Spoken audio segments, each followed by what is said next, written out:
Donald Trump is absolutely losing it as world leaders from democracies, as former allies of the United States, have stood strongly against the United States, have stood on the side of Greenland and Denmark and Ukraine, as Donald Trump has pursued alliances with Vladimir Putin and other authoritarians. Donald Trump's absolutely losing it as Prime Minister Carney of Canada has essentially asserted himself as the new leader of the free world. Prime Minister Carney brought the house down in Davos, Switzerland, giving a speech the day before Donald Trump's lunatic speech. Prime Minister Carney gave a pitch-perfect speech talking about the New World Order, bringing countries together for cooperation, multilateralism, in stark contrast to what the United States is doing. And Donald Trump was not able to handle that he was the biggest loser of Davos and Prime Minister Carney was the biggest winner. Late last night, Donald Trump posted the following: "Dear Prime Minister Carney, please let this letter serve to represent that the Board of Peace is withdrawing its invitation to you regarding Canada's joining what will be the most prestigious board of leaders ever assembled at any time. Thank you for your attention to this matter. Donald J. Trump, President of the United States." A letter via social media post. Guess what? Prime Minister Carney wants nothing to do with your access of evil. I mean, as the Financial Times wrote, putting together a body of kleptocrats and Putin puppet dictators and calling it the Board of Peace is like having the Sinaloa cartel running Narcotics Anonymous. Now, after Prime Minister Carney's incredible speech in Davos, Switzerland, he went back to Canada where he gave a speech in Quebec City. And one of the things that Donald Trump said during his lunatic ranting and raving speech we saw that Donald Trump's left hand was rotting away with bruises and discoloration. Donald Trump said, "I want you to know, Carney, watch your mouth. Canada would not live if it wasn't for the United States of America." So when Prime Minister Carney went back to Canada, he gave this incredible speech in Quebec City, and he directly addressed Donald Trump saying that. And he goes, "No, Canada is strong because of our people, because of our values, because of our principles, not because of the United States of America." Watch this portion of Prime Minister Carney's incredible speech. Let's play it. "When we live our values, we grow as individuals and we build as a people. When we're kind, kindness grows. When we're united, unity grows. When we're Canadian, inclusive, fair, ambitious, Canada grows. Canada and the United States have built a remarkable partnership in the economy, in security, and in rich cultural exchange. But Canada doesn't live because of the United States. Canada thrives because we are Canadian.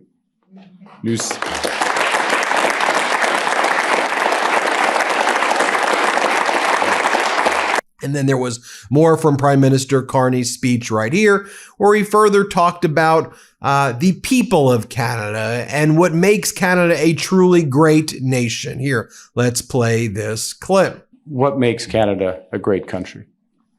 It's a great country for everyone. It's the greatest country in the world to be a regular person. You don't have to be born rich or to a landed family here. You don't have to be a certain color or worship a certain God. Canadians believe in the value of every other Canadian. Their boundless potential to make this great country even better. Our ancestors, despite their differences, believed in each other and in us. Now, there are long periods of history where these values can prosper unchallenged. Ours is not one of them. Our values must be fought for. That's what we are doing. That's what Canadians want. Canadians are up for it. Now, we're hearing from other world leaders as well. As you'll recall, Donald Trump made up that he had a deal done with NATO regarding Greenland's sovereignty and deal with Denmark and Greenland, but Denmark knew nothing about what Donald Trump was talking about. Greenland never did a deal with Donald Trump. Mark Rutte of NATO, their Secretary General, said we never discussed anything about Greenland's sovereignty, but Donald Trump made an announcement via social media. We've made a historic deal with NATO regarding Greenland. And then the Trump regime started leaking to the press that the United States was going to be granted sovereignty over its military bases, and that would be considered part of the United States, and the relationship would be like the United Kingdom and Cyprus or something like that. And Greenland and Denmark were like, we never talked about any of that. This is all entirely made up, and we have our bright lines that we will not cross. So when it comes to sovereignty in our country, we're not giving our country up. So you had the premier of Greenland, Jens Frederik Nielsen, responding directly to Donald Trump, talking about conquering Greenland and that they've made a deal. And Nielsen's like, this is again, the premier of Greenland, I have no clue what Donald Trump is talking about. And we have our bright lines. Let's play this clip. First of all, nobody else than Greenland and the Kingdom of Denmark have the mandate to make deals or agreements about Greenland and the Kingdom of Denmark without us. That's not going to happen. In terms of the deal there's been talking about, I don't know what's concrete in that deal either. But I know that we have now a high-level working group working on a solution for both parties. We have said from the beginning in Greenland, we have some red lines. We cannot cross the red lines. We have to respect our territorial integrity. We have to respect international law, sovereignty. We are ready to cooperate more in economics, in other areas, but that's something we have to talk about in mutual respect. In terms of wanting to own Greenland, your first question, until yesterday we couldn't rule out anything. As I hear it, the will to have Greenland, to own Greenland, was still a part of the rhetoric yesterday. But as I said, respectful dialogue through the right channels is what we have been seeking from the get-go, and I also feel that's the intention now from the other parties, and I'm happy for that. More from Nielsen right here. Sovereignty is a red line.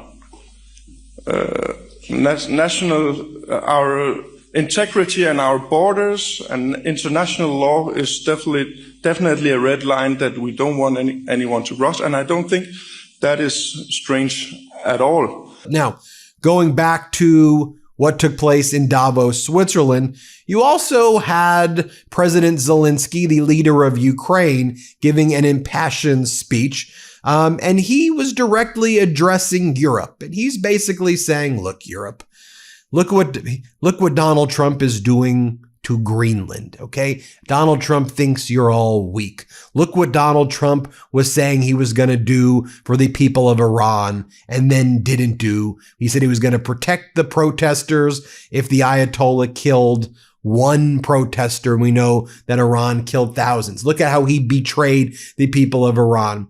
And Zelensky's like, look, it's good that you're sending, some troops to Greenland, but you each sending 50 troops, 100 troops, that's not going to send a powerful message. And one of the things that Zelensky does is he uses kind of Trump's name and Putin's name interchangeably. And he's like, do you think that's going to scare Putin? But he's really talking about Putin and Trump. So watch what Zelensky does here during the speech that he gave at Davos. Let's play this clip. Europe needs to know how to defend itself.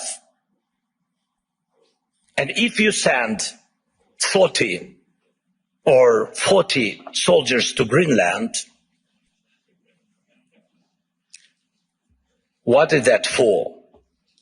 What message does it send? What's the message to Putin, to China? And even more importantly, what message does it send to Denmark? The most important, your close ally. You either declare that European bases will protect the region from Russia and China and establish those bases, or you risk not being taken seriously because 30 or 40 soldiers will not protect anything. And we know what to do. If Russian warships are sailing freely around Greenland, Ukraine can help. We have the expertise and weapons to ensure not one of those ships remains. They can sink near Greenland, just as they do near Crimea. No problem, we have the tools and we have people. For us, the sea is not the first line of defense, so we can take actions, and we know how to fight there if we were asked and if Ukraine were in NATO. But we are not. We would solve this problem with the Russian ships. As for Iran, everyone is waiting to see what America will do. And the world offers nothing, Europe offers nothing, and doesn't not want to enter this issue as the supporter of the Iranian people and the democracy they need. But when you refuse to help the people fighting for freedom, the consequences return, and they are always negative. Belarus in 2020 is the example. No one helped their people, and now Russian Oreshnik missiles are deployed in Belarus within range of most European capitals. That would not have happened if the Belarusian people had won in 2020. And we have told our European partners multiple times, act now. Act now against those missiles in Belarus. Missiles are never just decoration. But Europe still remains in Greenland mode. Maybe someday someone will do something. And more from President Zelensky of Ukraine right here, where he's even saying, look, and one of the things that he found deeply offensive is he's like, in Europe, while we're out here on the front lines, basically protecting you, as Ukraine has stood up against the Russian hordes, as we've pushed back, you're telling me over the past year that I'm not even allowed to bring up the topic of Tomahawk missiles and long-range missiles because it could offend Donald Trump. Enough of that. We need to be strong together. Europe needs to stand together. And we shouldn't say, oh, Zelensky, don't talk about Tomahawks. We need to defend our people. And if you needed us, by the way, to help you out with Greenland, we can. In Ukraine, we have those capabilities. Look at what we've been doing with the Russian ships. We know how to fight. So step up, get ready, because we are in an age where there's great global stability and the war may be coming to you next. Here, play this clip. Last year, most of the time was spent talking about long-range weapons for Ukraine. And everybody said that the solution was within range. Now, no one is even talking about it. But Russian missiles and Shaheeds are still here. And we still have the coordinates of the factories where they are made. Today, they target Ukraine. Tomorrow, it could be any NATO country. And here in Europe, we are advised not to mention Tomahawks. Not to mention Tomahawks to the Americans, not to spoil the mood. And we are told not to bring up Taurus missiles. When the subject is Turkey, diplomats say don't offend Greece. When it's Greece, they say be careful with Turkey. In Europe, there are endless internal arguments and things left unsaid that stop Europe from uniting and speaking honestly enough to find real solutions. And too often, Europeans turn against each other, leaders, parties, movements, and communities, instead of standing together to stop Russia, which brings the same destruction to everyone. Instead of becoming a truly global power, Europe remains a beautiful but fragmented kaleidoscope of small and middle powers. Instead of taking the lead in defending freedom worldwide, especially when America's focus shifts elsewhere, Europe looks lost, trying to convince the US president to change.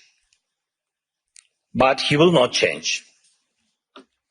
President Trump loves who he is, and he says he loves Europe, but he will not listen to this kind of Europe. One of the biggest problems in today's Europe, though it's not often talked about, is the mindset. Some European leaders are from Europe, but not always for Europe. And Europe still feels more like a geography, history, a tradition, not a real political force, not a great power. Some Europeans are really strong, it's true. But many say we must stand strong, and they always want someone else to tell them how long they need to stand strong, preferably until the next election. But that's not how great power works, to my mind. Leaders say we must defend European interests, but they hope someone else will do it for them. And speaking of values, they often mean valueless. They are all like, we need something to replace the old world order with. But where is the line of leaders who are ready to act? I think it should also be noted that NATO's top general, Grenkowicz, in Europe, and I've showed you clips of this guy before. He goes by the call sign Grinch. And he's a top general in the United States military, and now he's NATO's top commander for Europe. Even he admitted yesterday that he got no notice of any deal that Donald Trump did, and he just learned about it on the news. And he's the main NATO commander of that region. Here, play this clip. We had no discussion about that security framework. We found out about it when everyone else did when it hit the news yesterday. So there was, even though it's been reported elsewhere that we had some military discussion, that is not correct. Now, while you saw Prime Minister Carney's incredible speech, while you saw the Premier of Greenland's powerful words, while you saw what Zelensky said, Donald Trump was giving interviews yesterday with Maria Bartiromo of state regime media, which calls itself Fox. And Donald Trump was basically bashing all of his former NATO allies. And Donald Trump said, we never needed NATO, and they would never be there for us.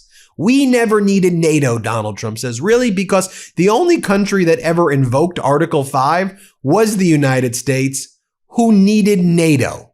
Okay? And NATO supported the United States in Iraq and in Afghanistan. And if you want to take a look at Afghanistan, the number of foreign soldiers killed in Afghanistan, just take a look. The UK lost 457 soldiers. Canada lost 159. France lost 90 soldiers. Germany lost 62. Italy lost 53. Poland 44. Denmark 43. Deaths per million, 7.82 in Denmark, which had the most deaths per capita of any countries. UK was next, 7.25. Australia lost 41 soldiers. Spain 35. All of NATO came to the United States defense, but here's what Donald Trump had to say. Play this clip. I've always said, will they be there if we ever needed them? And that's really the ultimate test. And I'm not sure of that. I know that we would have been there, or we would be there. But will they be there? And let's hope that that never happens. We've never needed them. We have never really asked anything of them. They'll say they sent some troops to Afghanistan or this or that. And they did. They stayed a little off the front lines. But we've been very good to Europe and to many other countries. And, now under my administration, that began because we had a very successful first term. That began then, but it has to be a two-way street. And then Donald Trump was continuing to mock NATO yesterday into the evening hours. Donald Trump, while he was spiraling, said, maybe we should have put NATO to the test, invoked Article 5, and forced NATO to come here and protect our southern border from further invasions of illegal immigrants, thus freeing up large numbers of Border Patrol agents for other tasks. That's what you're saying. You want to invoke Article 5 of NATO to send NATO to do what ICE and Border Patrol are doing, to torture the people of our country, to terrorize people in our country. And that's how you're treating NATO. Oh, maybe NATO I should have invoked Article 5 and they could go to Minneapolis and Minnesota. I mean, just what a despicable human being he is, don't you think? I mean, absolutely. And by the way, yesterday after Trump left Davos, Switzerland, Jared Kushner and Steve Witkoff headed off to Moscow. It's Witkoff's 7th visit to Russia, as Kate from Kharkiv explains. He's visited Ukraine exactly 0 times. Back to Russia, back to his daddy Putin right there. That's where Kushner and Witkoff are going. Also yesterday, Jared Kushner presented what he was referring to as his master plan for New Gaza. That's what they're calling it. Of all things to name it, they're naming it the Master Plan for Gaza. And the slides included New Gaza and New Rafah. And it says how he and the other colonial powers or other people on the board of the authoritarians on the board of peace are going to go in there and turn Gaza into like a shopping mall or something, or turn it into a development mall. Just a few other points I want to highlight from, and by the way, I know the world isn't paying attention to this, or the United States isn't. I think the world is, but the United States isn't.